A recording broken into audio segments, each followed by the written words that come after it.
There's a tiny bit of hope ahead for gaming in 2025 with Monster Hunter Wilds coming out in a couple of days. Friday it ends up releasing, and a lot of people are looking forward to that game. Monster Hunter games are, well, I've said this before, like I picked up the Wii U copy. I think it was the first console, at least the first prominent console release after, it gained widespread popularity on the PSP. I think that's the first one that popped out, and yeah, I had a fun enough time playing it, but it's...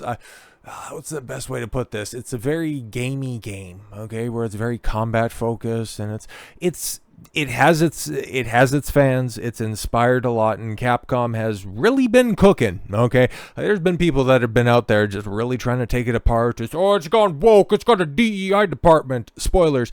Every company of a certain size has a DEI department. That doesn't immediately make everything that they do woke as hell, okay? The Dead Rising Deluxe Remaster, yeah, it was just kind of crap. And Dead Rising as a franchise, I don't know, man. Like, it really ain't it, apparently, for Capcom, because there was nothing inherently wrong with that remaster. It's just, it kind of went nowhere at the speed of smell. So, yeah, don't anticipate Dead Rising 5 coming out anytime soon. Frank West, yeah, he's pretty much, the next time you're going to see him is if they decide to do anything with Marvel vs. Capcom. But I digress there for a second. When it comes to Capcom IPs that are really cooking, just take a look at what Street Fighter is doing.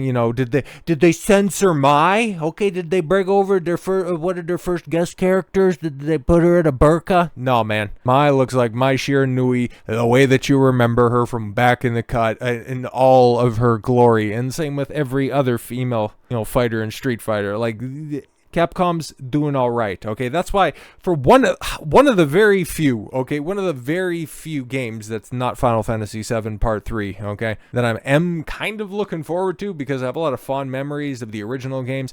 That Onimusha reboot, whatever they're doing, okay, like I got my eye on that one, because those games were super fun back in the PS2, but, Capcom... It's one of those big studios that when they knock it out the park, they really knock it out the park. Resident Evil games, from the remakes to whatever they have, like I know those first-person games don't quite scratch the itch for a lot of people, but in general, 7 and 8 really sold well for the studio. So whatever they're doing with 9, probably going to hear about that, I would imagine, probably around the summer, okay? Jeff Keighley and his little Dorito cabana coming around in July. Likely to hear something about that, because yeah, they got a pretty good relationship, Capcom and the Pope himself. So hope it's good for Resident Evil fans. That's another franchise that I actually don't really care that much about. But moving right along, when I see the industry, right, because for the big games that have come out so far this year and in the later half of 2024, every time we see the likes of IGN and other big shill outlets come out and say, oh, no, the game was great, don't worry about it, it's going to be fantastic,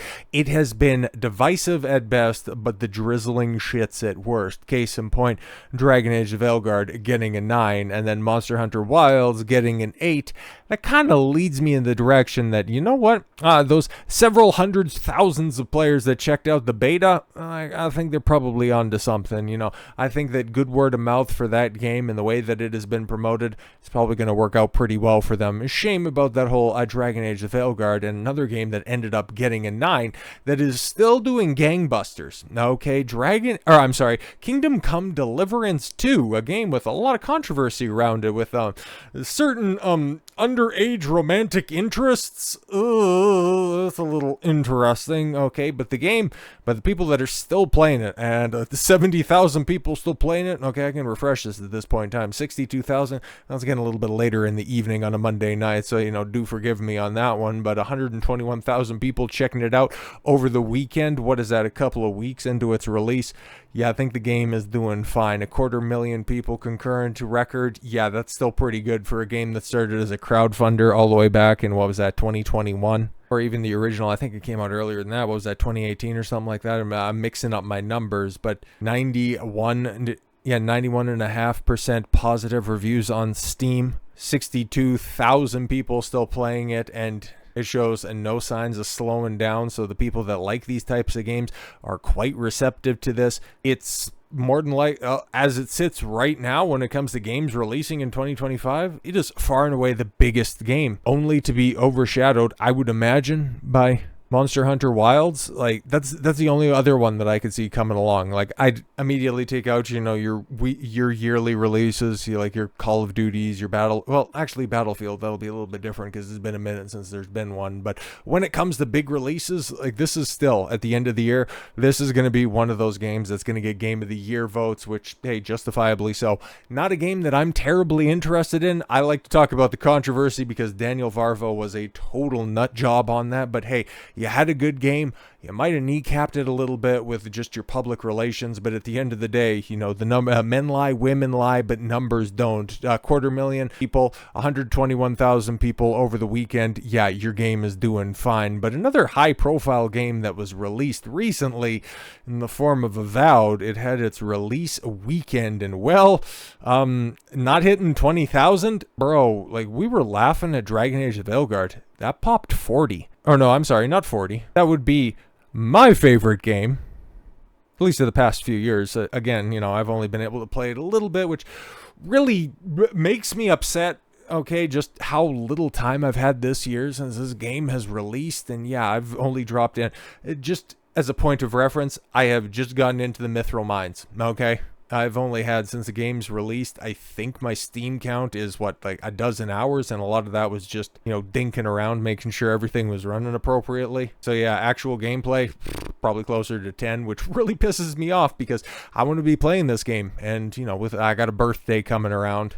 So that whole weekend, it's going to be dedicated to just, dropping a lot of time into this fantastic game that's still, over this past weekend, still clocking out and, getting over 20,000 players a month into its release. Yeah, there's something to be said for that, okay? But Avowed, okay, the cope will be out there. It's also on Game Pass, and that's just for the people that want to directly support this and get the deluxe edition and be able to play it on the most popular platform, which even Microsoft recently admitted that they can't dethrone in Steam. You put it in the biggest pool possible, and then it dies to death like that, because that's going to be the highest number. Okay, that 19,198 peak players is not popping higher than that. Okay, but then also, here's another game that people were looking forward to, and generally speaking, has like a super positive reception to it. It's doing nothing. This is wild, okay? Like a Dragon, right? Pirate Yakuza. Those Yakuza games have been really popular recently with a lot of their releases, and this one's just it's just, pardon the pun, treading water. 22,000 peak players on its release weekend. That's not good. That is really not good. And it had, when I fired up Steam, it had all of the big banners. This game was getting pushed. It's not like it was a stealth release that people had to find out was out there, but yeah, this has been pushed for a while, and for it to only get 22,000 players, I don't know, man. There's something going on in the industry. Okay, something going on in the industry, and I put a lot of the blame on the likes of Xbox and Game Pass and all of these subscription services where outside of your big tentpole releases like Monster Hunter Wilds, like Battlefield when it comes out, Call of Duty still pops numbers. Yeah, Call of Duty, a day one Game Pass game, still getting 6 digits on Steam. But Xbox going multi-platform, putting all of their games on their subscription service when everybody already has a perception at large of subscription services that there's nothing that's really that special about it anymore. It's just simply content. Okay, and we've seen this recently with the James Bond situation over at Amazon MGM, where you had Barbara Broccoli not wanting to let Amazon have full control of the IP because she didn't want Jennifer Salke, who she said in, hushed tones was a fucking idiot, didn't want to allow her and her team to make James Bond into content, but Amazon ended up writing a check with another $1 billion on it. Then all of a sudden she didn't have a problem with turning 007 into content. Funny how that ends up working. But you have what would have been, big tentpole releases like Indiana Jones and the Great Circle.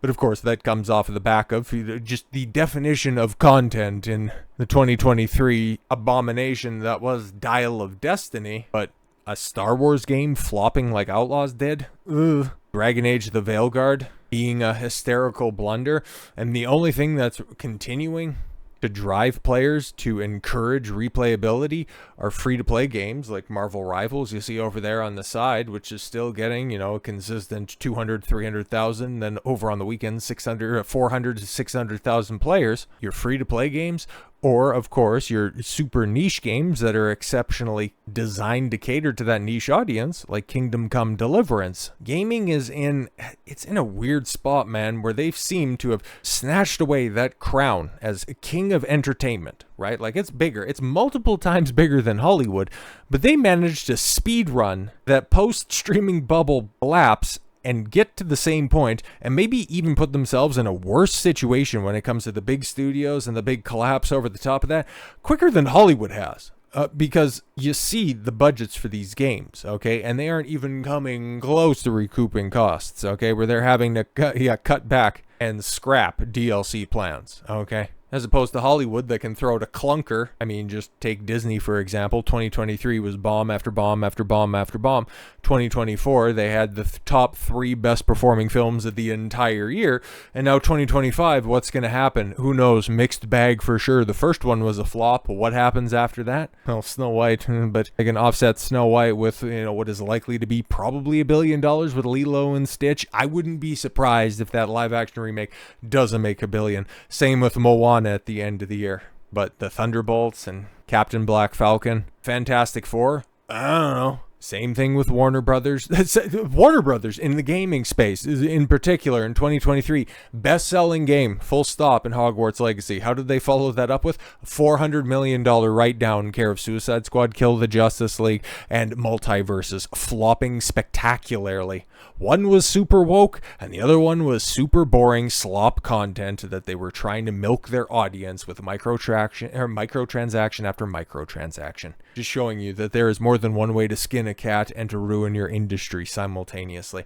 Making content for the sake of making content and then taking your audience for granted. And look at this, okay? Xbox new multi-platform strategy receives praise from former PlayStation executives, putting amazing content on more platforms. Who's the victim? I agree, because I think exclusivity is, in a word, retarded. Okay, generally speaking, I want to play everything on PC because I want to mod the hell out of it if I want to. I want to run the game at as high of a fidelity or at as high of a frame rate as I want to, as opposed to being just locked to these restrictive plastic consoles. Because even though, at this point in time, like, I'm in desperate need of a PC upgrade, but Final Fantasy VII Rebirth looks 1,000 times better on my strong but old PC as opposed to the PS5, which is supposed to be cutting gameplay technology. Like, it's so much different, man. Like, it's always been a thing where PCs have been held back due to the limitations of consoles, and now that we're kind of starting to do away with all of this stuff, that's a good thing.